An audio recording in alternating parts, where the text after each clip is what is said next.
For this problem, we're going to work backwards from the volume to find the area. I have a water storage tank that holds 323,136 gallons. If the water depth in the tank is 12 feet, what is the area of the tank in square feet? Well, you know that the volume of a rectangular tank is equal to the length times the width times the height of the tank. Well, the length times the width is also the area. That's the same thing that area is equal to. So really, the volume of the tank is equal to the area of the tank times the height of the tank. Okay, so we've got that so far.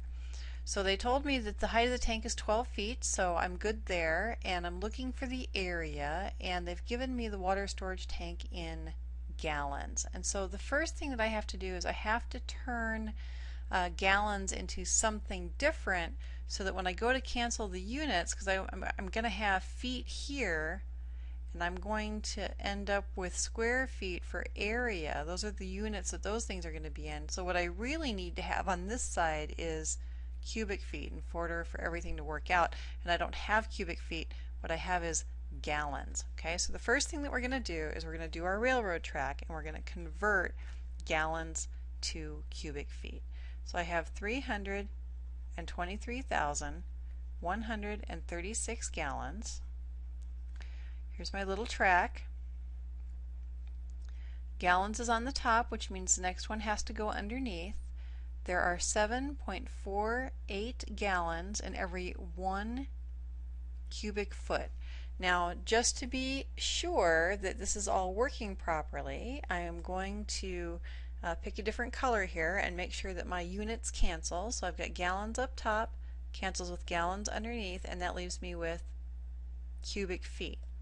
Okay, so everything that's above the line gets multiplied, and everything that's below the line gets divided. So I'm going to put into my calculator 323,136 gallons and divide that by 7.48.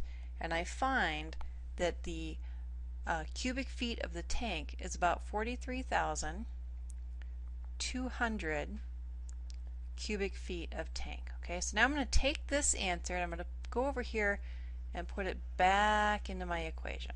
Okay, so here I've got the volume 43,200 cubic feet equals my area. My area, not equals, but my area times the height in feet. And they told me that the height in feet was 12 feet. Okay, so now we have everything plugged in and we only have one unknown, which means I'm actually ready to solve this equation. Now, for those of you who get a little nervous about rearranging equations, it's actually very, very simple. Okay, there's really only two things that you have to remember. Well, maybe three when you're rearranging equations. And here's the first thing that you have to remember.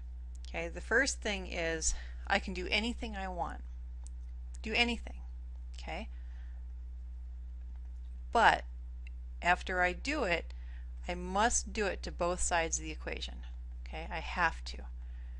And the other thing that I have to remember is to do the opposite. Okay? So we're going to do the opposite. So what I mean by these two rules is, you see I have this 12 feet here and it's kind of attached to my area, and I'd really like to get area by itself. So since I'm multiplying by 12, in order to make it go away, I'm going to do the opposite. And the opposite of multiply is divide. Okay, so I'm going to put those 12 feet down here on the bottom. But I have to do it to both sides. So I'm going to come over here and I'm also going to divide this side by 12. Okay, and just like when we were doing unit conversions, tops and bottoms cancel. I have feet on the top and feet on the bottom, and 12 on the top and 12 on the bottom, so they go away. And I'm just left with the area there. And over here on the left side, I'm going to take my 43,200 and I'm going to divide that by 12, and I end up with 3,600. And look what happens with the units here. I've got feet on the bottom and cubic feet on the top. So what's actually going to happen, let me get a nice red pen here to work through this, is that this little foot on the bottom is going to cancel, and not all three, but one of the ones up here is going to cancel, and it's going to leave me with just feet squared instead of feet cubed. And so my area of the tank is 3,600 square feet. And that's the answer.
Square feet.